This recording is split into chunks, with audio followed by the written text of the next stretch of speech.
Klassik adabiyotning eng qonxo'r yozuvchilaridan biri bu shubhasiz. Dostoyevskiy.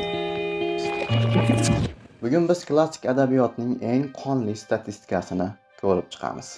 Dostoyevskiy asarlarida yuzlab o'lim sahnalari mavjud. Masalan, Jinoyat va jazoda 21 ta o'lim, Telbada 31 o'lim, Iblislarda 15 ta o'lim, Aka-uka Karamazovlarda esa 43 ta o'lim tasvirlangan ekan.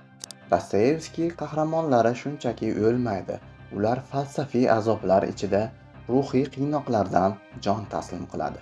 Chunki u odamlarning tanasini emas, dastlab ruhiyatini o'ldiradi. Masalan, Jinoyat va jazoda qotillik butun boshli asarning mag'ziga aylanadi.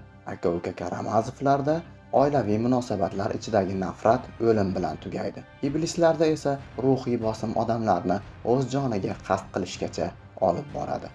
Dostoyevskiy nima uchun bunday qilgan? U qahramonlarini jismonan yo'q qilish orqali ularning g'oyalari va inson ruhiyatidagi kamchiliklar qanchalik halokatli ekanini ko'rsatib bergan. Dostoyevskiy uchun o'lim bu shunchaki yakun emas. Bu inson ruhiyatining yangi darajasi yoki mutlaq inqirozidir. Xo'sh, sizningcha eng ayanchli o'lim uning qaysi asarida tasvirlangan? Fikrlaringizni izohlarda yozib qoldiring.